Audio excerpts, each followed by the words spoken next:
अल्हम्दुलिल्लाह वकफ़ा वसलाम अला इबादिहिल्लज़ीना इस्तफ़ा अम्मा बअद फ़अऊज़ु बिल्लाहि मिनश शैतानिर रजीम बिस्मिल्लाहिर रहमानिर रहीम या अय्युहल्लज़ीना आमनू क़ू अनफुसकुम व अहलीकुम नारा वक़ूदुहा अन्नास वल हिजारा अलैहा मलाइकतुन ग़िलादुन शिदादुन ला यअसूना अल्लाह मा अमरहुम व यफ़अलूना मा युअमरून। सदक़ल्लाहुल अज़ीम। सुब्हान रब्बिका रब्बिल इज़्ज़ति अम्मा यसिफ़ून वसलामुन अलल मुरसलीन वल्हम्दुलिल्लाहि रब्बिल आलमीन। अल्लाहुम्मा सल्लि अला सय्यिदिना मुहम्मद व अला आलि सय्यिदिना मुहम्मदिन व बारिक व सल्लिम। अल्लाहुम्मा सल्लि अला सय्यिदिना मुहम्मद व अला आलि सय्यिदिना मुहम्मदिन व बारिक व सल्लिम। अल्लाहुम्मा सल्लि अला सय्यिदिना मुहम्मद व अला आलि सय्यिदिना मुहम्मदिन व बारिक व सल्लिम। मोहतरम उलमाए किराम, मुअज़्ज़ज़ सामईन, मेरे बुज़ुर्गों और दोस्तों और पसे पर्दा माओं और बहनों, मैं अपनी माओं बहनों से गुजारिश करूँगा कि खामोश हो जाएं। मेरे कानों तक आपकी आवाज़ पहुँच रही है, खामोश होकर के बैठें। और आप भाइयों से गुजारिश है जो पीछे बैठे हैं थोड़ा आगे आ जाएं, मिलकर के बैठ जाएं तो बड़ा अच्छा होगा। कुर्सियां जो आगे की खाली हैं उनको पुर कर लें।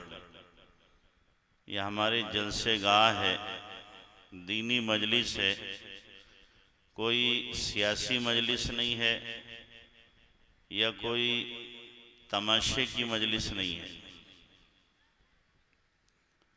जज़ाकल्लाह, अल्लाह आपको खुश रखे। मेरे भाइयों और बुजुर्गों, समाज के अंदर तीन किस्म के लोग होते हैं, बूढ़े, जवान और बच्चे। सबसे ज़्यादा जो ज़रूरत होती है इस्लाह व तरबियत की, वो बच्चों को होती है।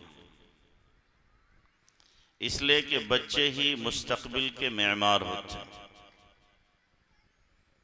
यही हमारी नर्सरी है जो बाद में दरख्त बनेगी। और बच्चे सफ़ेद कागज़ की तरह, जो इन पर लिख दिया जाएगा वो हमेशा के लिए अनमिट नुक़ूश साबित होगा। अल्लाह ताला कुरान में फरमाता है कि अल्लाह ने तुम्हें माँ के पेट से निकाला, ला तालमून शैआ, तुम्हें कुछ पता नहीं था। बच्चे को कुछ पता नहीं होता है, मासूम होता है। जैसा माहौल मिलता है, जैसी तरबियत मिलती है, बच्चा उसी रंग में ढलता चला जाता है। और ये बात भी हदीस से साबित है, कुल्लु मौलूदिन यूलदु अलल फितरा फ़अबवाहु युहव्विदानिही औ युनस्सिरानिही औ युमज्जिसानिही। हर बच्चा फितरत इस्लाम पर पैदा होता है, ईमान लेकर पैदा होता है। अब उसके बाप और माँ जैसी तरबियत करें, यहूदी हैं तो बच्चा यहूदी हो जाता है, ईसाई हैं तो बच्चा ईसाई हो जाता है, मजूसी हैं तो बच्चा मजूसी हो जाता है, किसी और धर्म के फॉलोवर हैं, किसी और धर्म के परस्तार हैं तो उसी धर्म का मानने वाला हो जाता है। बच्चा तो माहौल को देखता है, घर में क्या कुछ हो रहा है, क्या बोला जा रहा है, बच्चा देखता भी है, सुनता भी है, और जो देखता सुनता है वही बाद में बोलता करता है। अगर किसी घर में बिल्कुल गाली न दी जाती हो और बाहर भी उसको गाली सुनने को न मिले तो बच्चे की जबान पर गाली नहीं आ सकती। अगर घर के अंदर माँ बाप भाई बहन गलियारे हैं, खूब गालियां देते हैं, तो बच्चे को सिखाने की जरूरत नहीं है, वो भी थोक के हिसाब से गालियां सीख जाएगा। और अगर घर में कुरान पढ़ा जाता है, नात पढ़ी जाती है, दुआएं याद कराई जाती हैं, सुन्नतों का एहतिमाम किया जाता है, इबादत का एहतिमाम होता है, तिलावत का एहतिमाम होता है, जिक्र का एहतिमाम होता है, तो बच्चे को कहने की जरूरत नहीं है, बच्चा अज खुद ये सारे आमाल शुरू कर देता है। उसको ये ना कहें कि बेटा नमाज पढ़ो, वो देख रहा है अब्बा नमाज पढ़ते हैं, अम्मा नमाज पढ़ती हैं, बड़े भाई नमाज पढ़ते हैं, दादा नमाज पढ़ते हैं, वो खुद ही सजदे शुरू कर देगा। घर में देखता है कि तस्बीह पढ़ी जा रही है, वो खुद भी हाथ में तस्बीह लेकर, पढ़ना नहीं आता, घुमाना शुरू कर देगा। माँ तिलावत करेगी तो बच्चा उंगली फेरना शुरू कर देगा।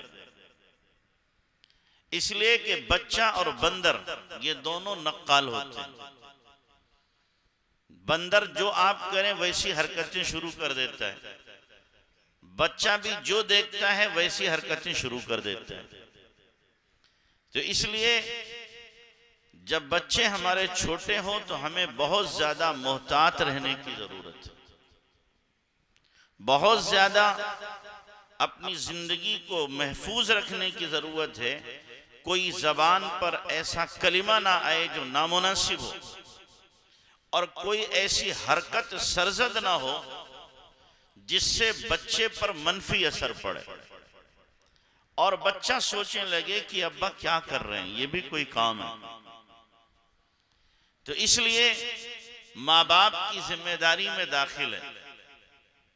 बच्चे पैदा कर लेना कमाल नहीं है। मैं एक जुमला कहा करता हूं, बच्चे पैदा कर लेना कमाल नहीं है, वो तो जानवरों के यहां भी पैदा हो रहे हैं और हमसे ज्यादा पैदा हो रहे हैं। एक बार में उनके इतने हो जाते हैं कि हमारे पूरी जिंदगी में इतने नहीं होते।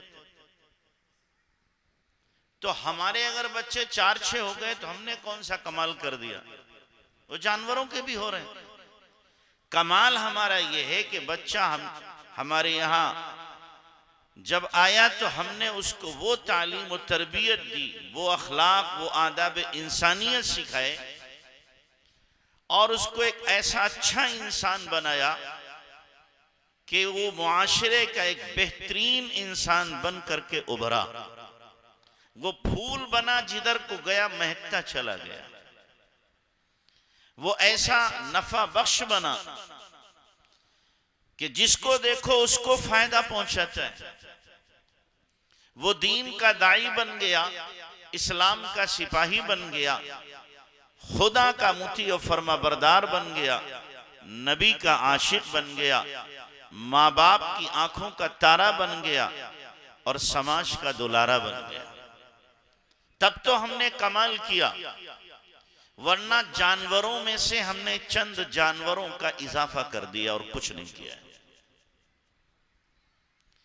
फिर तो जानवर इतना नुकसान नहीं पहुंचाते जितना के जाहिल और गवार और बदअखलाक और बदकिरदार इंसान नुकसान पहुंचाता है। जानवर इतना नुकसान नहीं पहुंचाते।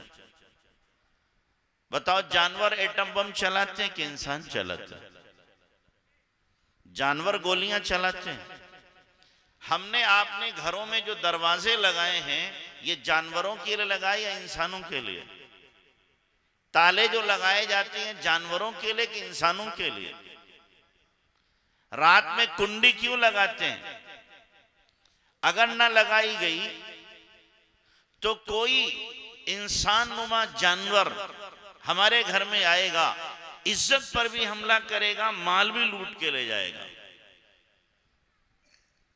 हमारे घर को तबाह बर्बाद कर देगा। तो अगर इंसान की तरबियत ना हो, बच्चे की तरबियत ना हो, उसकी इस्लाह ना हो, तो ये जानवरों से ज्यादा खूंखार हो जाता है, जानवरों से ज्यादा नुकसानदेह साबित होता है। तो इसलिए माँ बाप की जिम्मेदारी में दाखिल है कि माँ बाप बच्चे को ऐसा माहौल दें कि बच्चा खुद ब खुद एक अच्छा इंसान बन जाए। अब बचपन में बच्चों पर नजर नहीं रखी जाती, उनकी नक्लो हरकत पर गौर नहीं किया जाता, और जब आदत पुख्ता हो जाती हैं उसके बाद कोशिश की जाती है कि अब इनकी आदत बदल जाए। नर्म जो ताजा टहनी होती है हरी, उसको जिधर से चाहो मोड़ लो मुड़ जाएगी, लेकिन जब वही टहनी खुश्क हो जाए मोड़ोगे तो टूट तो सकती है, मुड़ नहीं सकती। यही हाल बच्चों का है कि बच्चे जब तक छोटे हैं और आदत पुख्ता नहीं हुई, तब तक आप जैसे उनको मोड़ना चाहें, जैसे चलाना चाहें चलेंगे, और जब बच्चे बड़े हो गए, आदत पुख्ता हो गई, अब आप चाहें कि इनकी आदत अच्छी आदतों में तब्दील हो जाए, इनका किरदार एक अच्छा किरदार बन जाए, नामुमकिन है, हो नहीं सकता। इसीलिए मुरब्बियों ने लिखा है कि 7 साल तक बच्चे की सबसे अच्छी तरबियत होती है। 7 साल तक तरबियत नहीं की तो आधा जमाना उसका तरबियत का निकल गया। फिर बुलूग से पहले पहले उसकी तरबियत हो सकती है। बालिग होने के बाद आप तरबियत करना चाहें तो तकरीबन ये चांस खत्म है, अब तरबियत नहीं होती। हम आप ये गलती करते हैं कि बचपन में क्या बच्चा है, बड़ा होकर अच्छा हो जाएगा,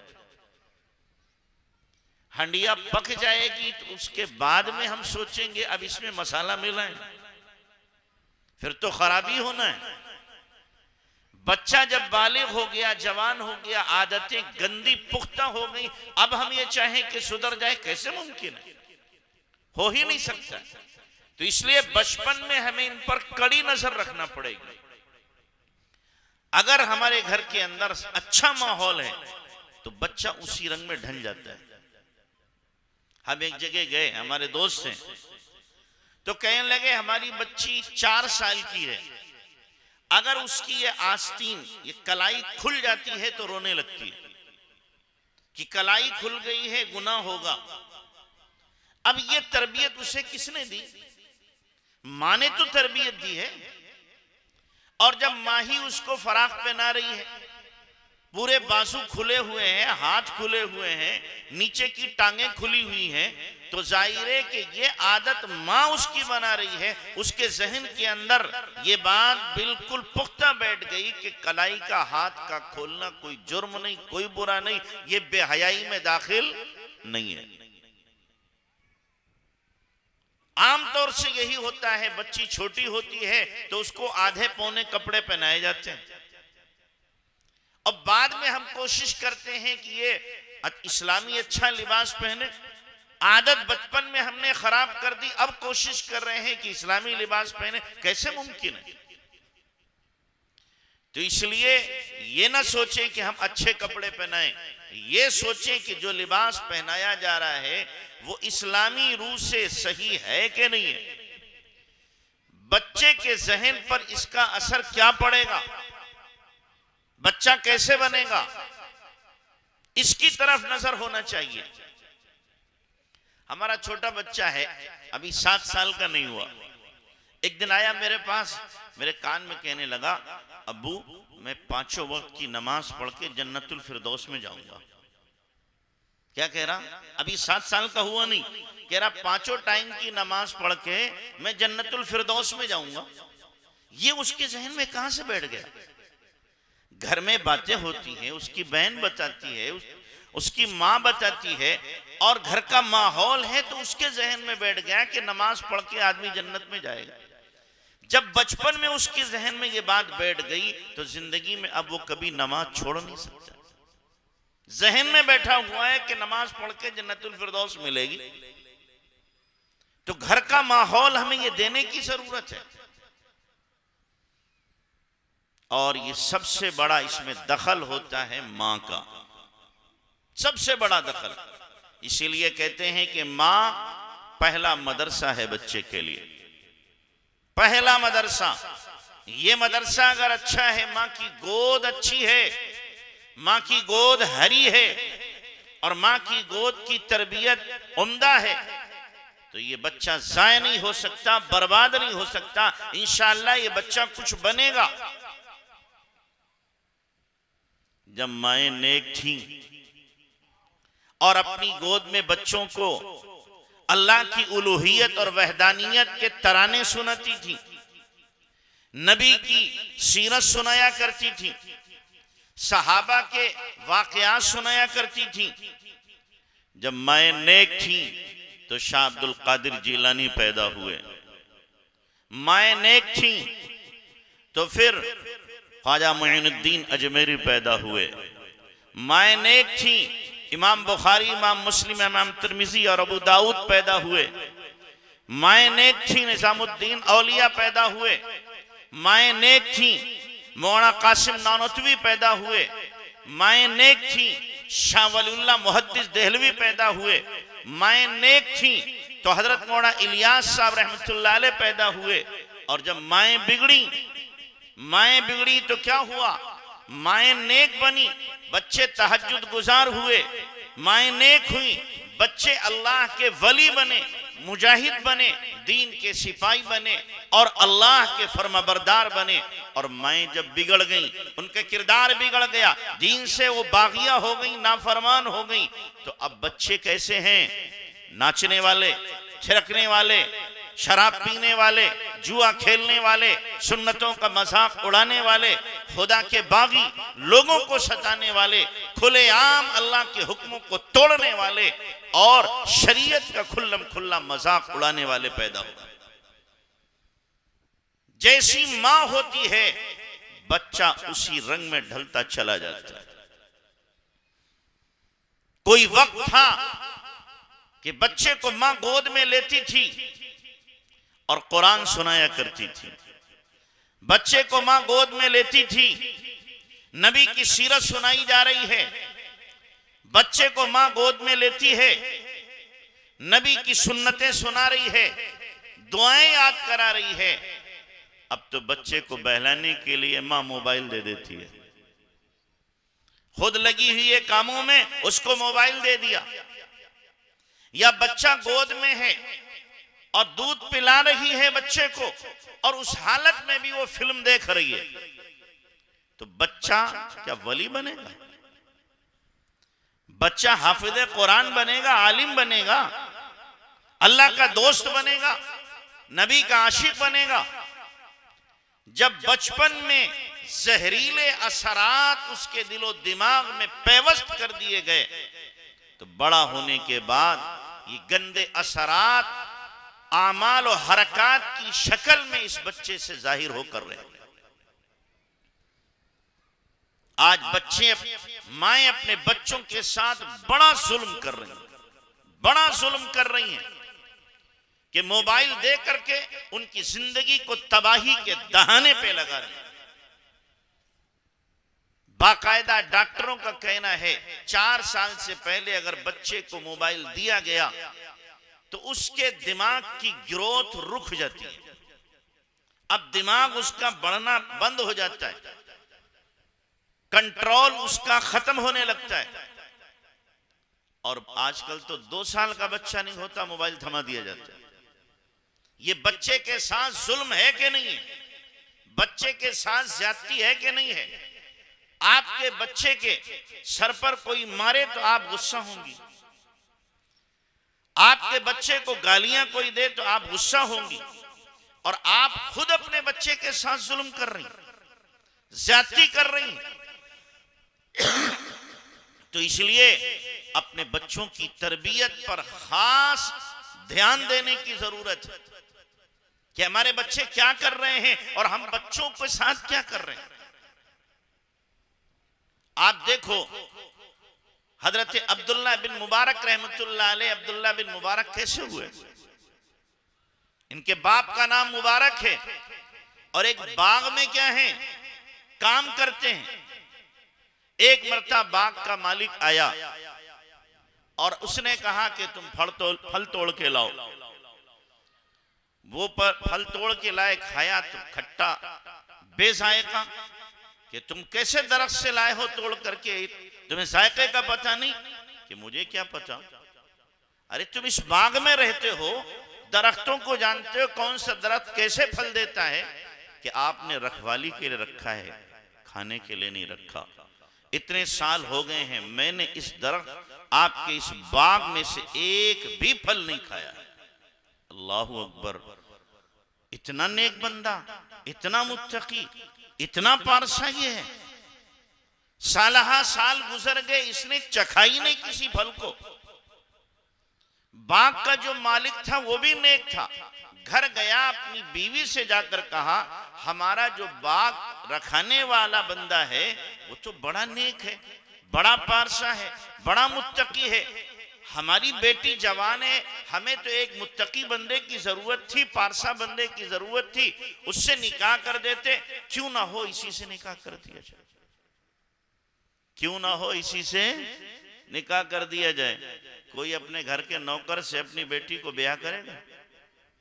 अगर आज के जमाने में जुनैद बगदादी भी बन के आ जाए ना,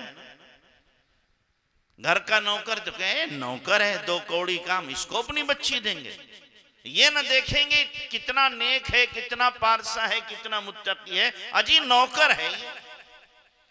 आजकल तो बच्ची के लिए देखा जाता है कि जनाब कमाऊ पूत है कि नहीं है, जमीन जायदाद कितनी है, क्या कमाता है, और इसका खानदान क्या है, बायोडाटा क्या है, और उसके बाद फिर सोचा जाता है कि जनाब पूरी डिटेल निकलवाओ, फिर देखेंगे शादी करें कि नहीं करें।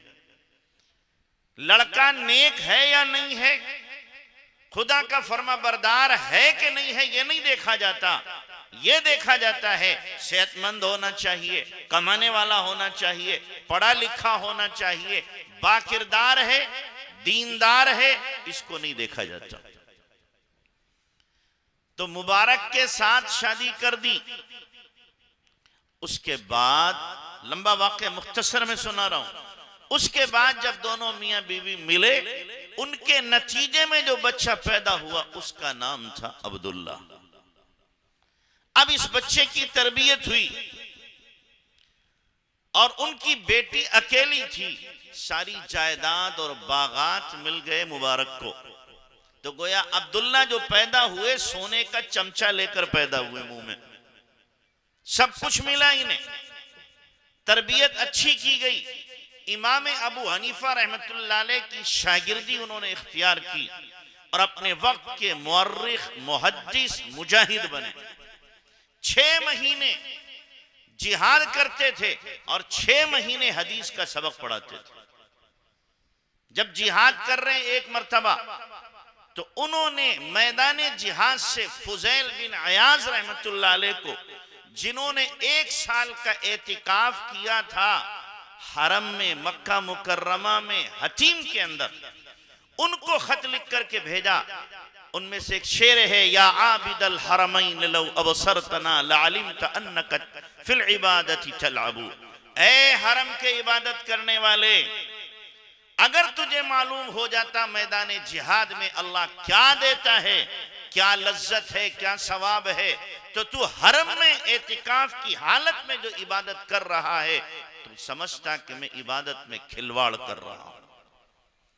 तुम्हें मुबारक हो खुशबुएं, तुम्हें मुबारक हो हरम की इबादतें, और हम अल्लाह के रास्ते के गर्दो गुबार को मुबारक समझते हैं कि उसके होते हुए जहन्नम में जाना हमारे लिए नामुमकिन है। ये फरमाने नबी है। ये अब्दुल्ला इब्ने मुबारक हैं कि माँ बाप ने तरबियत की है, 6 महीने सबक पढ़ाते हैं। तो आलम क्या है कि उनके दर्स में इतने लोग होते थे कि 1200 मुकब्बिर होते थे। कितने? मैं यहां बोल रहा हूं, माइक की आवाज आपके पूरे गांव में तकरीबन जा रही है। ये माइक मुकब्बिर है। उस जमाने में माइक नहीं थे। अब मैं बोलूं बगैर माइक के मेरी आवाज कहां तक जाएगी? उससे आगे दूसरा पहुंचाए, उससे आगे तीसरा पहुंचाए। इतना बड़ा मजमा होता था कि 1200 लोग उनकी आवाज को एक के बाद दीगरे मुंतकिल करते। इतने बड़े मजमे में हदीस का सबक होता था। एक मर्तबा 40,000 दवात गिनी गई, जिससे जिन दवातों से लिखने वाले तलबा हदीस लिख रहे थे। ऐसी अल्लाह ताला ने कबूलियत दी थी। ये तरबियत किसकी थी? माँ की तरबियत थी, बाप की तरबियत थी, उस्ताद की शफकत भरी निगाह थी। जब माँ बाप तरबियत करेंगे तो बच्चे यूं फूल बन करके माशरे के अंदर महकेंगे। तो इसलिए माँ बाप की जिम्मेदारी में दाखिल है, और खास तौर से माँ की। कुरान उठाओ, कुरान क्या कह रहा है? ववस्सा बिहा इब्राहीम बनीहि व याकूब। क्या हजरत इब्राहीम अलैहिस्सलातु वस्सलाम ने, याकूब ने अपनी औलाद को वसीयत की और नसीहत की, और मरते वक्त पूछा मा ताबुदून मिन बादी, मेरे बाद तुम किसकी इबादत करोगे? मेरे बाद तुम किसकी इबादत करोगे? बच्चों की फिक्र मरते वक्त भी दीनी एतबार से। अगर कोई बाप मरता है तो उसको फिक्र क्या होती है?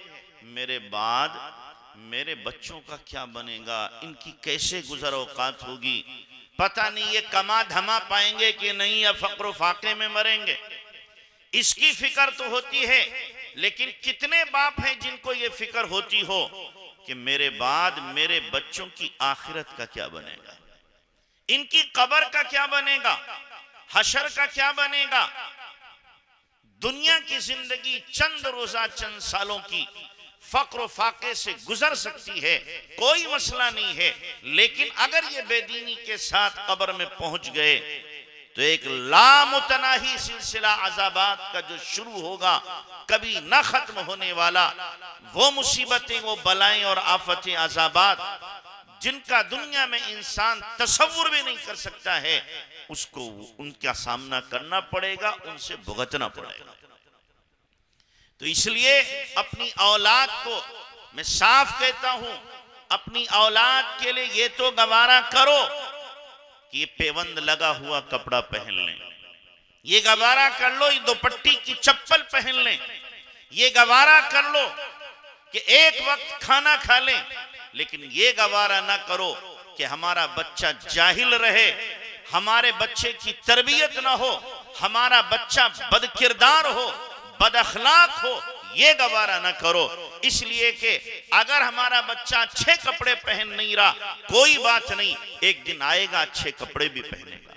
हमारे बच्चे को अच्छा खाने को नहीं मिल रहा, दूसरे बच्चे मुर्ग मुसल्लम खा रहे हैं, हमारा बच्चा चटनी से खा रहा है, ये गवारा करो। लेकिन बच्चा हमारा जाहिल रहे, बच्चा हमारा गवार रहे, बच्चे हमारे बच्चे की तरबियत ना हो, ये कभी गवारा मत करो।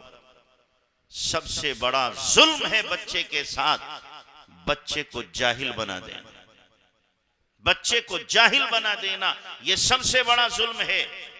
वो जालिम है माँ बाप जिन्होंने अपनी औलाद को जाहिल बना के रखा, उनकी तरबियत नहीं की। चाहे उन्होंने अपनी औलाद के लिए बिल्डिंगें बना दी हो, सैकड़ों बीघे जमीनें छोड़ दी हो, करोड़ों का बैंक बैलेंस छोड़ा हो, रोजाना सोने का लुकमा खिलाया हो, रोजाना उनके लिए नई गाड़ियां ला करके खड़ी कर दी हो, सारे ऐश और इशरत के सामान मुहैया कराए हो, लेकिन अगर बच्चे की तरबियत नहीं की, उनको दीन नहीं दिया, एक आला तरीन इंसान नहीं बनाया, इल्म की दौलत से रोशनास नहीं कराया, तो जालिम है ये बाप और जालिम है ये माँ कि इस बच्चे के साथ इन्होंने जो ज्यादती की है, उस ज्यादती का कोई तसव्वुर नहीं किया जा सकता। आज माँ बाप रोते हैं कि हमारी औलाद कहा नहीं मानती, लेकिन ये नहीं सोचते कि हमने औलाद के साथ कितना बड़ा जुल्म और ज्यादती की है। हजरत उमर रज़ी अल्लाह तआला अन्हु के पास में एक बाप शिकायत लेके आया कि मेरा बेटा मेरी बात नहीं मानता, नाफरमान है, ज्यादती करता है मेरे साथ, का बुला के लाओ। बेटा आया, हजरत उमर ने कोड़ा उठाया मारने के लिए। कहने लगा अमीरुल मोमिन मेरी भी सुन लीजिए। कहा जी सुनाओ। कि आप ये बताएं बाप के ऊपर भी कुछ जिम्मेदारी औलाद की है कि नहीं है? कि हाँ बिल्कुल जिम्मेदारी है। कि आप जरा बता दें थोड़ी मुख्तसर। कि पहली जिम्मेदारी बाप की यह है कि जब शादी करे तो नेक शरीफ आजाद औरत से करे, पढ़ी लिखी बाकिरदार से करे। कि मेरे अब्बा ने बांदी से शादी की है जो निहायत दर्जे की जाहिला है, पहला हक तो मेरा ये मारा। का अच्छा दूसरा हक क्या है? हजरत उमर ने कहा जब बच्चा पैदा हो जाए अकीका करे, अच्छा सा नाम रखे। अमीरुल मोमिनीन ने अकीका किया और इन्होंने मेरा नाम रखा है जोल। जोल कहते हैं गंदगी का कीड़ा, ये मेरा नाम रखा। कि और क्या? कि जी और इनकी जिम्मेदारी ये है कि तालीम और तरबियत अच्छी हो। कि इन्होंने मुझे कुछ नहीं सिखाया, जाहिले मुतलक रखा। हजरत उमर ने कोड़ा उठाया, कहा बेटे की तो बाद में, पहले तेरी पिटाई होगी, इसलिए कि तूने पहले हक मारा है बेटे का, बेटा बाद में तेरा हक मार रहा है। हम तो अपनी जबान लंबी कर देते हैं कि बेटा ज्यादती कर रहा है, लेकिन उससे पहले हम ज्यादती कर चुके हैं बेटे के साथ में, बेटी के साथ में। हमने उनकी तरबियत नहीं की, हमने उनकी इस्लाह नहीं की, हमने उनको इल्म नहीं दिया, हमने उनको अखलाक नहीं सिखाए, इसलिए ये हो रहा है। तो इसलिए अपनी औलाद को तरबियत दो, इल्म सिखाओ और बचपन से उनको एक आला इंसान बनाने की कोशिश करो। आंखों का तारा बनाओ, आंखों का कूड़ा करकट न बनाओ कि हर आदमी मसल के फेंकने की कोशिश करे। कांटा मत बनाओ कि हर एक बच करके निकले कि चुभ जाएगा, ऐसी कोशिश मत करो। जब बच्चे बनेंगे पूरा समाज इंशाअल्लाह बनता चला जाएगा, पूरा मुआशरा बनेगा।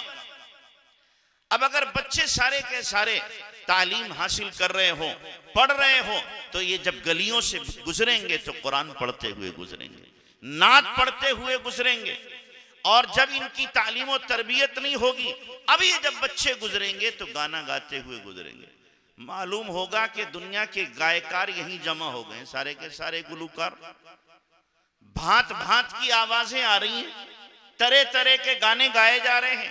क्यों? इसलिए कि माँ बाप से इन्होंने यही सीखा है, यही उनकी तरबियत हुई है। और मेरी माओ बहनों याद रखो, ये मत सोचा करो ये बच्चा भी छोटा है लिहाजा जो चाहो करो। बच्चा जब गोद में आपके है उसी वक्त से उसको आदाब सिखाओ। मिसाल के तौर पर आप बच्चे को ग़िज़ा दे रही हैं, दूध दे रही हैं, बिस्मिल्लाह पढ़ो। दूध पी चुका, दूध पीने के बाद की दुआ उसके कान में पढ़ो। बच्चे को इस्तंजे के लेके जा रही हैं आप, उसका सतर आपने खोला, सतर खोलने से पहले इस्तंजे की दुआ उसके कान में पढ़ो। आपने उसे धुला दिया और कपड़ा पहनाया, अब उसके कान में फिर इस्तंजे के बाद की दुआ पढ़ो। बच्चा सोने लगा तो सोने की तमाम सुन्नतें उसके कान में पढ़ दो। चारों कुल पढ़ो, आयतुल कुर्सी पढ़ो, सूरे मुल्क पढ़ो, अलिफ लाम मीम सजदा पढ़ो, तस्बीहाते फातिमी पढ़ो। और ये बताओ ये हमारे नबी का तरीका है। हालांकि बच्चा भी क्या 6 महीने का है, साल भर का है, बोलना नहीं जानता, लेकिन जब सोते वक्त आप ये सब कुछ उसको सुना रही हो, धीरे धीरे अभी बोल नहीं रहा है लेकिन उसके दिमाग में सब फीड हो रहा है, सब उसे याद हो रहा है। जब ये बड़ा होगा तो ये सारी चीजें उसे याद हो चुकी होंगी। घर से निकलो, घर से निकलने की दुआ, घर में दाखिल हो तो घर में दाखिल होने की दुआ, खाने के लिए बैठो तो सुन्नतों की रियायत के साथ बैठो। ये सारे आदाब उसे सिखाओ। हमारे हजरत के पास में एक खातून एक बच्चे को लेके आई, 2 साल का बच्चा, और कहने लगी हजरत हमारे बच्चे का सबक सुन लें। हजरत ने सोचा 2 साल का बच्चा है, कलमा वगैरह सुनाएगा। 2 साल का बच्चा तो ढंग से चल नहीं पाता, लड़खड़ाता है, गिर जाता है, जबान साफ नहीं होती, तुतलाता है। तो हजरत ने खड़ा किया कि बेटा सुनाओ सबक। अब उसने शुरू किया, औज़ु बिल्लाहि मिनश शैतानिर रजीम, बिस्मिल्लाहिर रहमानिर रहीम, तबारकल्लज़ी बियदिहिल मुल्क व हुवा अला कुल्लि शैइन क़दीर, अल्लज़ी खलक़ल मौत वल हयात लियब्लुवकुम अय्युकुम अहसनु अमला व हुवल अज़ीज़ुल गफूर। पढ़ता जा रहा यहां तक कि उसने पूरी सूरे मुल्क सुना दी। 2 साल के बच्चे ने सूरे मुल्क सुना दी। हजरत हैरान, या अल्लाह 2 साल के बच्चे को सूरे मुल्क कैसे याद हो गई? वो बहन पर्दे में थी, पूछा बहन इसने याद कैसे की है, बेटी कैसे इसको याद हो गई? कहा हजरत जब अल्लाह ने मुझे बेटे की नेमत अता की, उस दिन से मैंने तय किया कि सोने से पहले इसको सोने की सुन्नतें सुनाऊंगी। मैं सोने से पहले इसे रोजाना सूरे मुल्क सुनाती थी।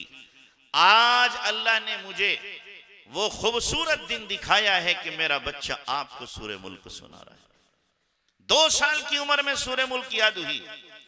वो भी तो माँ है जो बच्चे की यूं तरबियत कर रही है, बच्चे को यूं फूल बना रही है। हजरत शाह अब्दुल कादिर जिलानी रहमतुल्लाह अलैह को उनकी वालिदा मकतब में लेके गई और उस्ताद से कहा मेरे बच्चे को कुरान पढ़ाएं। उस्ताद ने बिठाया, उसके बाद बुलाया और औज़ु बिल्लाह बिस्मिल्लाह पढ़ाई। अब जो औज़ु बिल्लाह बिस्मिल्लाह पहले दिन पढ़ाई तो शाह अब्दुल कादिर जिलानी रहमतुल्लाह अलैह जो शुरू हुए तो बंद कब हो रहे? 15 पारे पढ़ने पे पढ़ करके रुके जाके 15 पारे सुना दिए। उस्ताद सर पकड़ के बैठ गया, इस माँ ने तो मेरे साथ मजाक की है। ये बच्चा तो 15 पारे का हाफिज है, ये पढ़ाने के लिए मेरे पास लेके आई है कुरान। अब जब छुट्टी का वक्त हुआ तो माँ बच्चे को लेने गई तो उस्ताद ने कहा माँ मैं ही रह गया था मजाक के लिए। क्या हो गया कि तुम्हारा बच्चा 15 पारों का हाफिज है और तुम कह रहे मैं इसको कुरान पढ़ाऊं, कायदा पढ़ाऊं? कि नहीं मेरा बच्चा कुरान पढ़ा हुआ नहीं। क्या कह रही हो? हाफिज है 15 पारों का, कुरान पढ़ा हुआ नहीं है। आप कैसी बात कर रही? कहा आप कुरान खोल के दो इसे। कुरान खोल के सामने रखा, पढ़ो बेटा, तो खामोश, अब नहीं पढ़ता। इसलिए कि देखिए उसने पढ़ा ही नहीं है। कहा हजरत कहीं से एक आयत पढ़े। अब एक आयत पढ़ी, अब शुरू हुआ तो रुकता नहीं है, पढ़े जा रहा है। ये अजीब बात है। कहा इस बच्चे को कैसे याद हुआ? कहा मुझे 15 पारे हिफ्ज याद थे, मैं रोजाना 15 पारे पढ़ती थी, अपने बच्चे को सुनाती थी। अल्लाह ने मेरे बच्चे के जहन में ये 15 पारे डाल दिए, 15 पारे याद हो गए। बच्चा कुरान पढ़ा हुआ नहीं है लेकिन 15 पारों का हाफिज। ये भी एक माँ है। अल्लाह ऐसी माएं हमें दे दे। ऐसी माएं अब खत्म हो गई, ऐसी गोदें खत्म हो गई। ऐसे अब सपूत कहां पैदा हो रहे? अब तो कपूत पैदा हो रहे हैं, कपूत पैदा हो रहे हैं। मुझे माफ करें, अब गोदों में सांप पैदा हो रहे हैं, बिच्छू पैदा हो रहे हैं। वो लाल नहीं पैदा हो रहे हैं जो लाल इंसानियत की, दीन की खिदमत करें, नबी की सुन्नत को उरूज दें, अपनी जिंदगियों में लाएं, जो कुरान की खिदमत करें, कुरान के हाफिज व आलिम बने। अब खाल खाल नजर आते, खाल खाल नजर आते। तो जब माँ की तरबियत होगी और माँ अपने बच्चे को सिखाएगी तो बच्चे यूं निकलेंगे, बच्चे ऐसे बनेंगे। तो इसलिए माओं की जिम्मेदारी है बच्चों की तरबियत करना, उनकी ज़हन साजी करना, उनको दीनदार बनाना, ये माओं की जिम्मेदारी है। हज़रत निज़ामुद्दीन औलिया रहमतुल्लाह अलैह हमारे मुल्क के क्या हैं? सुल्तानुल औलिया हैं। क्या हैं? सुल्तानुल औलिया। उनकी माँ कैसी है कि एक मर्तबा हजरत निजामुद्दीन औलिया रहमतुल्लाह अलैह माँ के पास पहुंचे कि अम्मा आज पहली का चांद निकला था, ईद का चांद निकला था, कहा बेटा आइंदा चांद तो देखेगा पर मां को नहीं देखेगा। बाप थे नहीं, लिपट गए मां से, रोने लगे, अम्मा आप मुझे छोड़ के कहां जाओगी, बाप पहले से नहीं है, आप भी चली जाओगी। कहा बेटा तहज्जुद के वक्त किसी दिन आना। तहज्जुद के वक्त किसी दिन पहुंचे कि अम्मा आ गया। मां दुआ मांग रही थी अपने बेटे के लिए, हाथ पकड़ा बेटे का और आसमान की तरफ किया और कहा अल्लाह ये अमानत अब तेरे हवाले है, मैं तो चली, ये अमानत तेरे हवाले है, अब इसकी तू हिफाजत कर, अब तक मैंने हिफाजत की थी। और उसके बाद पीछे गिरी, इंतकाल हो गया। ये भी एक मां है जो ऐसा लाल छोड़ के गई, ऐसा हीरा छोड़ के गई कि पूरे समाज को नहीं पूरे मुल्क को जिन्होंने बदल दी, मुल्क की तारीख बदल दी। आज स्टेशन पर भी निजामुद्दीन औलिया नहीं लिखा, हजरत निजामुद्दीन लिखा हुआ है। क्या लिखा हुआ है? हजरत निजामुद्दीन। उनके दिलों के अंदर भी अल्लाह ने अजमत डाली है, उनके दिलों के अंदर भी अल्लाह ने मोहब्बत डाली है। तो जब मां अपने बच्चे की तरबियत करेगी तो बच्चे ऐसे बनेंगे, और जब मां तरबियत न करे तो आजकल क्या हो रहा है? आजकल क्या हो रहा है? कितनी बच्चियां हैं जो ईमान से फिर गईं, कितनी बच्चियां हैं कि जिन्होंने अपने ईमान का सौदा कर लिया। मैं उनको बुरा नहीं कहता जो हमारे ईमान पर डाका डाल रहे हैं, मैं तो अपने को कोसूंगा कि हमने क्यों ना मेहनत की, हमने क्यों ना मेहनत की, हमने क्यों ना तरबियत दी, हमने अपने बच्चे बच्चियों के ईमान को ऐसा पुख्ता क्यों नहीं बनाया, हमने क्यों नहीं सिखाया उनको कि ईमान ही तुम्हारी असल बुनियाद है और ईमान ही तुम्हारा सब कुछ है। हमने उन्हें नहीं बताया। जब उनके सामने कुफ्र पेश किया गया, इल्हाद पेश किया गया, गुनाहों को मुलम्मा साजी करके पेश किया गया और उनको सब्ज बाग दिखाए गए, तो बच्चियों ने उनको कबूल कर लिया। और एक दो नहीं, हजारों लाखों केस हैं। वल्लाह दिल दुखता है जब तरबियत नहीं होती है और घर के अंदर दीनी माहौल नहीं होता है। उसका नुकसान क्या होता है? 14 साल की बच्ची है, 14 साल की बच्ची, और घर में बज़ाहिर दीन है, हकीकी दीन नहीं था। हकीकी दीन होता तो ऐसा होता ही नहीं। 14 साल की बच्ची गैर के साथ चली, 14 साल की बच्ची।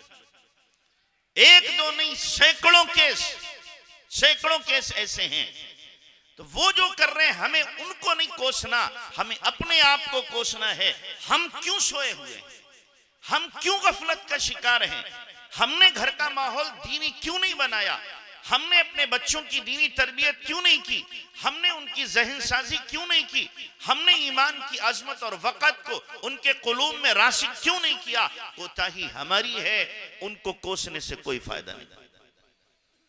हम अपने घर के माहौल को बदलें, अपने घरों में तालीम को जिंदा करें, ईमान के हलके लगाएं, कुरान की तिलावत करें, जिक्र अस्कार की मजलिसें लगाएं, ताकि दीनी जब माहौल होगा तो शैतानी, हैवानी और कुफ्र का माहौल हमारे घर के अंदर दाखिल नहीं होगा। वरना जो हो रहा है तरबियत न होने की वजह से और जो नुकसानात सामने आ रहे हैं, हाँ आप हमसे ज्यादा जानते होंगे, तसव्वुर उसका नहीं किया जा सकता है। हमने अपने बच्चों की तरबियत नहीं की, जिसका नतीजा मालूम है क्या है? मेरे पास बाप चल कर के आया है, बाप चलकर मेरे पास आया और बाप ने आकर कहा कि मेरी बेटियां मेरे बेटों से महफूज नहीं है। इससे ज्यादा शर्म की और डूब मरने की बात और क्या होगी कि बहनें भाइयों से महफूज नहीं है। यहां तक नौबत पहुंच चुकी है, यहां तक नौबत पहुंच चुकी है। 5 केस मेरे इल्म में हैं कि बाप से बेटी महफूज नहीं रही। 5 केस मेरे इल्म में है। एक बच्ची 14 साल की बिहार से भाग करके दिल्ली में आई और दिल्ली में किसी गैर के साथ 6 साल रही, और जब एक रिश्तेदार उनके थे, उनको पता चला, उन्होंने किसी तरीके से बुलाया और अपने पास रखा उसे, और फिर उसे कलमा पढ़ाया। उससे पूछा गया तुमने ये कदम क्यों उठाया? कहा मैं अपने बाप से महफूज नहीं थी। ये माहौल मुसलमानों में है, गैरों की बात नहीं कर रहा, मुसलमानों में है। जब दीन नहीं होगा, ईमान नहीं होगा, तरबियत नहीं होगी, इंसानियत नहीं होगी, अखलाक नहीं होंगे, तो नौबत यहां तक पहुंचेगी। तो इसलिए मेरे भाइयों, अपने घरों में दीन को लाने की कोशिश करो। आप तो किसी दर्जे में मुसलमान हो, और कम से कम आप ये सोचते हो कि हम मुसलमान हैं, हमारे अंदर ईमान है, 5 नमाजों नहीं जुमा पढ़ लेते हो, आकर बयान सुन लेते हो। और अगर हमने अपनी नस्ल पर मेहनत नहीं की तो याद रखना, हमारी नस्ल वो होगी जो जुमे को भी नहीं जाएगी।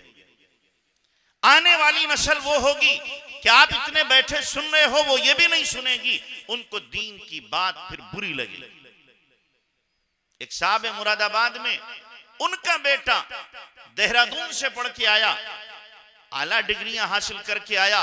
वो कह रहा है कि मुझे कीर्तन अच्छा लगता है, कुरान की आवाज अच्छी नहीं लगती। कीर्तन अच्छा लगता है क्यों? इसलिए कि जब वो 5 साल का था तो उसे डाल लिया कहां, नैनीताल पढ़ने के लिए। जब 12 साल का हुआ तो देहरादून पहुंचा दिया। जिस माहौल में रहा उसी रंग में वो रंग गया। वही कुफरिया माहौल उसे अच्छा लगता है, काफिराना निजाम अच्छा लगता है, ईमानी निजाम उसे अच्छा नहीं लगता, इस्लाम अच्छा नहीं लगता, दीन अच्छा नहीं लगता। ये कसूर बच्चे का है कि माँ बाप का है? माँ बाप का कसूर है। हम ये समझते हैं कि इनको ये तालीम दे करके हम बड़ा बना देंगे। हाँ, बड़े हो जाएंगे, बहुत बड़े शैतान हो जाएंगे, बहुत बड़े शैतान हो जाएंगे। दीन रुखसत, ईमान रुखसत, अखलाक रुखसत, सुन्नतें रुखसत, सब कुछ खत्म हो जाएगा। तो अपने बच्चों के बारे में बहुत ज्यादा हमें हसास रहने की जरूरत है। बायजीद बुस्तामी कैसे बने? यतीम थे, मां लेकर गई उस्ताद के पास और कहा ये मेरा बेटा है, आपके पास जो कुछ है, इल्म, अमल, तकवा, नेकी, सब जब ये सीख ले आपसे तब मेरे पास भेजना, उससे पहले मेरे पास नहीं भेजना। मैंने इसको दीन के लिए वक्फ कर। चुनांचे बच्चा पढ़ने लगा, छोटा बच्चा मासूम। कुछ दिनों के बाद माँ की याद सताई। कहा उस्ताद जी अम्मा की याद आ रही है, अम्मा के पास जाना चाहता हूं। अब अगर उस्ताद रोकता है तो बच्चे का दिल टूटता है, इजाजत देता है तो मां रोक के गई है। तो उस्ताद ने एक तदबीर की कि कई दिन का सबक एक दिन दिया कि यहां तक अगर तुम याद करके कल सुना दो तो तुम्हें छुट्टी मिल जाएगी। अच्छा जी। अब बच्चे ने देखा इतना सबक दिया, कई दिन में इतना देते हैं। अब मासूम बच्चा, मां ने तरबियत की थी, वो तन्हाई में गया, हाथ उठा के दुआ कर रहा है, अल्लाह उस्ताद जी ने इतना सबक दिया है, इतना मुझे याद नहीं हो पाएगा, अम्मा से मिलने को दिल चाह रहा है, याद नहीं होगा तो अम्मा के पास जा नहीं सकूंगा, अल्लाह आप याद करा दीजिए ताकि मैं अपनी अम्मा से जाके मिल लूं। अल्लाह से रो रो के दुआ कर रहा है। अब उसने कुरान खोला, याद करना शुरू किया, उतना सारा सबक याद हो गया। अगले दिन आकर उस्ताद को सुना दिया बायजीद बुस्तामी रहमतुल्लाह अलैह ने। अब उस्ताद भी हैरान, अब क्या करे, वादा कर चुका। कहा ठीक है बेटा जाओ। अब इधर से उस्ताद ने दुआ शुरू की, अल्लाह किसी तरह ये घर से वापस आ जाए। अब बच्चा चौकड़ियां भरता हुआ खुशी में जा रहा है, जाएंगे अम्मा के पास में, अम्मा से लिपटेंगे, प्यार करेंगे, अम्मा चीजें बना के खिलाएंगी, मोहब्बत से मुझे अपने पास सुलाएंगी। वो एक खाका अपने जहन में बना रहा है और जा रहा है। दरवाजे पे पहुंचा, दरवाजे की कुंडी लगी हुई थी, दस्तक दी, कौन? कि आपका बेटा बायजीद बुस्तामी, बायजीद बुस्तामी के हाँ आपका बेटा, कि नहीं नहीं मेरा बायजीद बेटा बुस्तामी नहीं हो सकता। नहीं अम्मा आपका बेटा बोल रहा हूं, कि नहीं मेरा बेटा नहीं हो सकता, मैंने तो अपने बेटे को अल्लाह के नाम वक्फ कर दिया है, मेरा बेटा नहीं हो सकता। कुंडी नहीं खोली, बायजीद बुस्तामी समझ गए अम्मा मिलना नहीं चाहती, बोझल कदमों के साथ वापस हो गए। फिर उस्ताद से कभी नहीं कहा उस्ताद की छुट्टी दो। उस्ताद के पास जो कुछ था 14-15 साल में उस्ताद ने वो इल्म, वो अमल, वो तकवा, वो नेकी, वो तरबियत सब कुछ सिखा दी। और उसके बाद अपने सर की पगड़ी बायजीद बुस्तामी के सर पे रखी, बेटा ये लो जो कुछ मेरे पास था मैंने तुम्हें दिया, जाओ अपनी मां के पास जाओ। अब पहुंचे, दस्तक दी, कौन? कि अम्मा जी आपका बायजीद बुस्तामी उस्ताद जी के पास जो कुछ था लेके आया हूं।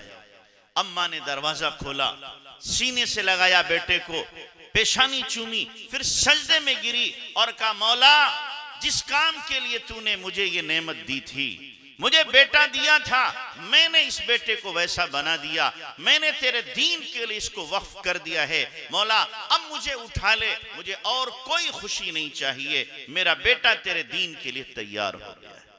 यूं बने बायजीद बुस्तामी, मां की दुआ से फिर बायजीद बुस्तामी बने।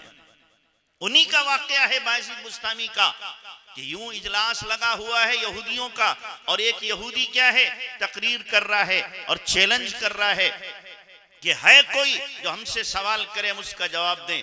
बायजीद बुस्तामी रहमतुल्लाह अलैह खड़े, जी सवाल करो। बायजीद बुस्तामी रहमतुल्लाह अलैह, बाज़ रिवायत में आता है आके बैठ गए। अब उस यहूदी की जबान नहीं चलती, खामोश। तो कहने लगा दखल फीना मोहम्मदी, कोई मोहम्मद का मानने वाला हमारे बीच आ गया। तो कहा बताइए आप उनसे कत्ल करेंगे? नहीं, कत्ल नहीं करो, खड़ा हो जाए, मैं सवाल करूंगा, अगर मेरे सवालों का जवाब दे दिया तो ठीक है, उसे माफ किया जाएगा, नहीं दिया तो तुम जो चाहे करना। बायजीद बुस्तामी रहमतुल्लाह अलैह खड़े हो गए, उसने सवाल शुरू किए। कहा बताओ पहला कौन है जिसका कोई दूसरा नहीं? कि अल्लाह है, उसका कोई दूसरा नहीं। दो बताओ जिसका कोई तीसरा नहीं? का अल-लैल वन नहार, रात और दिन तीसरा नहीं है। कि तीन बताओ जिसका चौथा नहीं है? का वाला सलासतिल लदीन खुल्लिफू, 3 ग़ज़वे तबूक में सहाबा पीछे रह गए थे, चौथा नहीं। कि चार बताओ जिसका पांचवा नहीं? का 4 आसमानी मशहूर किताबें हैं, पांचवी नहीं। 5 बताओ जिसका छठा नहीं? कि 5 अरकान इस्लाम है, छठा नहीं। 6 बताओ जिसका 7वां नहीं? कि अल्लाह ने 6 दिन में आसमान और जमीन को पैदा किया है, 7वां नहीं। 7 बताओ जिसका 8वां नहीं? कि 7 जमीनें 7 आसमान है, 8वां नहीं। कि 8 बताओ जिसका 9वां नहीं? कि अल्लाह ने कुरान में फरमाया है वयहमिलु अर्श रब्बिका यौमइदिन फौकहुम यौमइदिन समानिया, कि 8 फरिश्ते अल्लाह के अर्श को कयामत के दिन उठाए हुए होंगे। कि 9 बताओ जिसका 10वां नहीं? कि कुरान में अल्लाह ने फरमाया है तिस्अतु रहतिन युफ्सिदूना फिल अर्द, कि 9 फसादी जमातें थी हजरत सालेह अलैहिस्सलाम की कौम में, 10वां नहीं। कि 10 बताओ जिसका 11वां नहीं? कि अल्लाह तबारक व तआला ने हज में हुक्म दिया है अगर किसी आदमी के पास कुर्बानी के लिए जानवर नहीं, वो हज तमत्तु या क़िरान कर रहा है, तो 3 रोजे हज से पहले रखे और 10 रोजे 7 रोजे बाद में रख ले, तिल का अशरतुन कामिला, ये 10 के 10 रोजे हैं। कि 11 बताओ जिसका 12वां नहीं? तो कहा हजरत याकूब अलैहिस्सलाम के 11 बेटे थे, अहद आशरा कौकबा, के 12 बताओ जिसका 13वां नहीं? कि 12 महीने हैं, इन इद्दत अश्शुहूर इंदल्लाहि 12 शहरा, 12 हैं, 13 नहीं। उसके बाद उसने कहा बताओ कौन सी बेजान चीज है जिसने खाने काबा का तवाफ किया? कि नूह अलैहिस्सलाम की कश्ती है जिसने खाने काबा का तवाफ किया है। बताओ कौन सी बेजान चीज है जो सांस लेती है? का वह सुबह इज़ा तनफ़्फ़स, सुबह जब सांस ले। कौन से वो लोग हैं कि जो झूठ बोला और जन्नत में जाएंगे, कि यूसुफ अलैहिस्सलाम के भाई हैं, झूठ बोला था याकूब अलैहिस्सलाम से, लेकिन याकूब और यूसुफ की दुआ से वो जन्नत में जाएंगे। कहा कौन वो कौम है जो सच बोलती और जहन्नम में जाएगी? कहा वो यहूदी और ईसाई हैं। वकालत यहूद लैसत नसारा अला शै, वकालत नसारा लैसत यहूद अला शै। यहूदियों ने कहा नसारा कुछ नहीं, नसारा ने कहा यहूदी कुछ नहीं, दोनों ने सच कहा, दोनों जहन्नम के अंदर क्या है जाएंगे। यूं सवाल करता रहा 40 सवाल उसने किए। कितने? 40 सवाल किए। बायजीद बुस्तामी ने सारे सवालों का जवाब दिया। का सवाल खत्म के खत्म कि एक मेरा सवाल है, एक मेरा सवाल है। तुमने 40 किए, एक मेरा, यहां सवाल करो। बायजीद बुस्तामी रहमतुल्लाह अलैहि ने फरमाया बताओ जन्नत की चाबी क्या है, जन्नत की चाबी क्या है? अब यहूदी खामोश, बोलता नहीं। सब हंगामा करने लगे, जितना मजमा। भाई तुमने तो झड़ी लगा दी सवालों की, इसके एक सवाल का जवाब क्यों नहीं देते? कहते ना 100 सुनार की एक लोहार की, 2 जवाब। कहा अगर मैं जवाब दूंगा तुम मुझे कत्ल कर दोगे, कि नहीं कत्ल करते, जवाब दो कि जन्नत की चाबी ला इलाहा इल्लल्लाह मुहम्मदुर रसूलुल्लाह। पूरा मजमा इस्लाम में दाखिल हो गया। ये थे बायजीद बुस्तामी, जिनकी तरबियत किसने की थी? उनकी मां ने तरबियत की थी, उस्ताद ने तरबियत की थी। बच्चा हो तो अच्छा हो, बच्चा हो तो अच्छा हो, बच्चा हो तो यूं तरबियत उसकी हो कि वो दीन की खिदमत करे, कौम की खिदमत करे, मुल्क की खिदमत करे, इंसानियत की खिदमत करे। तो इसलिए बच्चा होना, बच्चे होना कमाल नहीं है, बच्चों का बाखलाक होना, बाकिरदार होना, इल्म वाला होना, अमल वाला होना, तकवे वाला होना, तहारत वाला होना, खिदमतगार होना, यह है असल, यह है असल। तो इसलिए मेरे भाइयों अपने बच्चों की ज़हनी तरबियत करो, ज़हनी दीनी जहन उनका बनाने की कोशिश करो, तो इंशाअल्लाह ये बच्चे हमारे क्या है, आंखों का तारा बनेंगे और क़यामत के दिन क्या है, हमारे लिए जन्नत में ले जाने का सामान बनेंगे। इसी को जो मैंने आयत पढ़ी थी, अल्लाह ने कुरान में क्या फरमाया? कू अनफुसकुम व अहलीकुम नारा। ए ईमान वालो, तुम अपने आप को और अपने घर वालों को जहन्नम की आग से क्या करो, बचाओ। सबसे पहला फर्ज है हमारे ऊपर अपने आप को जहन्नम से बचाना, और दूसरा फर्ज है अपने घर वालों को जहन्नम की आग से बचाना। ये ना हो कि हम बच्चों को यूं ही छोड़ दें, लावारिस और आवारा घूम रहे हैं, कोई उनके ऊपर नजर नहीं है। आज हाल क्या है? आजकल हाल ये है कि बाप देर में आता है, रात में सो जाता है, बच्चे जब तक सो चुके होते हैं, और बाप जब उठता है सो करके बच्चे स्कूल जा चुके होते हैं, बच्चों से मुलाकात ही नहीं। इतवार का दिन आता है, चलो भाई अब कुछ खेलें कूदें, खाएं पिए चल करके, बच्चों की तरबियत पर नजर ही नहीं है। सोचते हैं कि यूं ही इनकी तरबियत हो जाएगी, ऑटोमेटिकली सिस्टम लगा हुआ है इनकी तरबियत का, तरबियत हो जाएगी। कोई हमने ओवन लगाया है कि उसमें डालेंगे, सालन गर्म हो जाएगा और बच्चा तरबियत होकर के निकल पड़ेगा और बन जाएगा। सबसे मुश्किल काम है तरबियत करना, याद रखना, सबसे मुश्किल काम है तरबियत करना। सबसे मुश्किल है बच्चे को हकीकत में इंसान बनाना, ये सबसे मुश्किल काम है। हजरत थानवी रहमतुल्लाह अलैहि इसीलिए फरमाते थे, किसी को जुनैद बगदादी बनना हो, शिबली बनना हो तो कहीं और चला जाए, इंसान बनना हो तो मेरे पास आए। क्या बनना हो? इंसान बनना हो तो मेरे पास आए। जुनैद और शिबली बनना हो कहीं और चला जाए। तो इंसान बनना मुश्किल है, हकीकी इंसान बनना मुश्किल है। तो अपने आप को इंसान बनाने की कोशिश करो और अपने बच्चों को भी क्या बनाओ? इंसान बनाओ। इंसान करोगे कोशिश?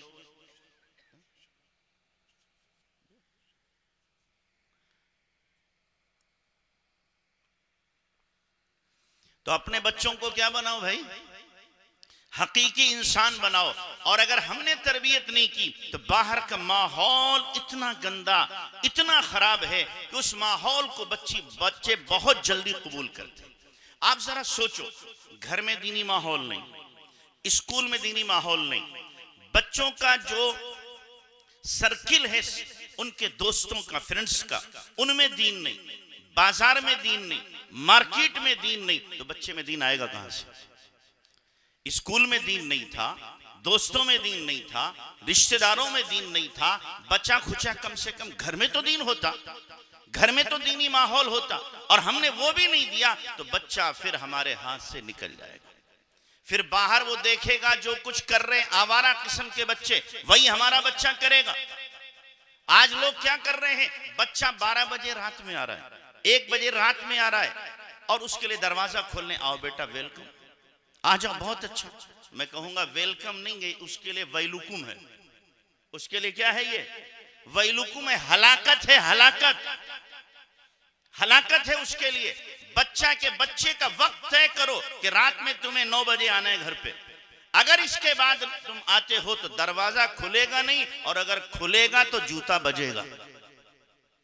यहां पर सख्ती करना पड़ेगी, वरना मालूम क्या हो रहा है, बच्चे अपने दोस्तों के साथ शहर जाते हैं और जाकर के शराब, पहले तो बीड़ी पिएंगे, सिगरेट पिएंगे, हुक्का पिएंगे, उसके बाद शराब पिएंगे, उसके बाद शराब से ऊपर की जो चीजें हैं, शराब से ऊपर की भी तो है ना, हाँ, गांजा पिएंगे, इंजेक्शन लगवाएंगे, और फिर हीरोइन पिएंगे। सबसे महंगा नशा कौन सा है? हीरोइन का नशा सबसे महंगा है, जो तकरीबन 3-4 लाख रुपये तोला मिलती है। सिगरेट में रखकर उसको पिया जाता है, फिर वो पिएंगे, और बाद में माँ भी रोती है, बाप भी रोता है कि हमारा बच्चा तो नशे का आदी बन गया। आज जब बच्ची के लिए रिश्ता ढूंढा जाता है तो सबसे पहले देखा जाता है लड़का नशा तो नहीं करता। क्यों? इसलिए कि नशे की आदत इतनी आम हो चुकी है कि अक्सरों बेशतर जवान इस लत में मुब्तला है। हमारे यहाँ मस्जिद से चंद साथी हजरत मौलाना अरशद साहब दामत बरकातुहुम से मिलने के लिए गए तो हजरत ने फरमाया बड़े दर्द के साथ कि होली, दिवाली और रमजान को छोड़ करके शराब पीने में मुसलमान गैरों से आगे हैं, मुसलमान गैरों से आगे हैं, रमजान, होली, दिवाली को छोड़ के। आप सोचो कितनी शराब पी रहे हैं मुसलमान। जो शराब मुसलमान के लिए पेशाब और खिंजीर दोनों बराबर हैं शराब के। कोई आदमी पेशाब पी ले, खिंजीर खा ले और शराब पी ले, कोई फर्क नहीं। अल्लाह के नबी सल्लल्लाहु अलैहि वसल्लम ने फरमाया, मन शरीबल खमरा फलयुशक्किसल खिंजीरा, जो शराब पी रहा है उसे नोच कर खिंजीर भी खा लेना चाहिए। अल्लाह के नबी फरमा रहे हैं, शारिबु खमरिन का आबिदी वसनिन, शराब पीने वाला और बुत को पूजने वाला दोनों बराबर हैं, दोनों बराबर हैं। अल्लाह के नबी सलाम फरमा रहे हैं, अल खमरु जुम्माउल इस्म, शराब तमाम गुनाहों की जड़ और बुनियाद है। जो शराब पिएगा वो सारे गुनाह कर सकता है, उससे किसी गुनाह का छूटना तकरीबन नामुमकिन है। अब वो जिनाकार भी हो सकता है, जुआरी भी हो सकता है, चोरी भी हो सकता है, चोरी भी कर सकता है, डाकू भी हो सकता है, बदकार भी हो सकता है, बेनमाजी भी हो सकता है। हर गुनाह उससे मुमकिन है अगर उसने शराब पी ली है, इसलिए कि जड़ और बुनियाद है तमाम गुनाहों की। अल्लाह के नबी तो फरमा रहे हैं, ला यशरिबु शारिब हीना यशरिब वहुवा मोमिन, के शराब पीने वाला जब शराब पीता है तो ईमान उसके साथ नहीं होता, ईमान साहिबान की तरह उसके सर पर होता है। उस हाल में अगर रुखसत हो गया, अल अमान वल हफीज, ईमान बचेगा कि नहीं बचेगा बड़ा मुश्किल है। जो दुनिया में शराब पी रहा है, आका ने फरमाया कयामत के दिन अगर बगैर तौबा के मर गया और अपनी गुनाहों की सजा पाकर जन्नत में भी चला गया तो जन्नत की शराब से महरूम रहेगा। जन्नत की शराब वो शराब है कि एक कतरा अगर दुनिया में डाल दिया जाए सारी दुनिया मुअत्तर हो जाएगी खुशबू से। और दुनिया की शराब जो आदमी पी ले और न पीता हो उसके पास खड़ा हो जाए तो क़य हो जाएगी। इतनी बदबू और सड़ांध उसके अंदर होती है, कै हो जाएगी। और पीने वाले क्या है, बोतल पे बोतल चढ़ाए जा रहे हैं, पिए जा रहे हैं। बाप को मालूम है। और आजकल तो यहां तक हालत हो गई कि मुसलमान शादियों में शराब चलने लगी। मुसलमान शादियों में शराब चल रही है। गैर मुस्लिमों से ताल्लुकात हैं, दोस्त गैर मुस्लिम है, उसके साथ जाकर के शराब पी रहे हैं, नशा कर रहे हैं। नशे की लत इतनी ज्यादा कि जब कुछ नहीं मिलता है फिर चोरी करके नशा लेकर के अपना शौक पूरा करते हैं। इंजेक्शन लगाए जा रहे हैं। हमने खुद देखा ऐसे बच्चों को जिनके हाथों और पैरों की नसें मर गई इंजेक्शन लगाते लगाते। इतना नशा किया। जब महंगा नशा नहीं मिलता तो सस्ता नशा करते हैं, गांजा पीते हैं। फिर वो गांजा पीते हैं। तो इसलिए अपने बच्चों पर कड़ी नजर रखो। इनकी आंखों को देखो कैसी हो रही हैं, इनके चेहरे को देखो कैसा हो रहा है। शराबी और नशे करने वाले की आंखें और उसका चेहरा बैन वाज़े होता है कि ये शराब पीने वाला है और ये नशा करने वाला है। तो आज ये गंदी लत मुसलमानों में आम हो गई। शराब पीना ही थी, शराब पीना ही थी तो नबी के इश्क की शराब पी लेते। शराब पीना ही थी, अल्लाह की मोहब्बत की शराब पी लेते। ये शराब पीते तो मजा आता। शराब पी तो गंदी, वो पेशाब पिया जो पेशाब से ज्यादा जिसमें बदबू हो वो अपने होठों में। आप सोचो जरा, पीने वाले इसी मुंह से अल्लाह का नाम लेते हो, इसी मुंह से कुरान पढ़ते हो, इसी मुंह से दुरूद पढ़ते हो, इसी मुंह से कलमा पढ़ते हो और इसी मुंह में वो गंदी और नापाक शराब लगाते हो। कुछ तो हया हो, कुछ तो गैरत हो, कुछ तो शर्म हो कि मैं क्या गंदगी। आप सोचो अल्लाह ने हमारे साथ कितना करम किया। बच्चा माँ के पेट में होता है तो अल्लाह ने मुंह को महफूज रखा। बच्चा माँ के पेट में होता है, जो माहवारी का खून आता है वो बच्चे की ग़िज़ा होती है माँ के पेट में। लेकिन ये ग़िज़ा अल्लाह ने पहुंचाई कैसे? ये जो नाफ होती है, नाफ के जरिए से वो ग़िज़ा पहुंच रही है फिल्टर होकर।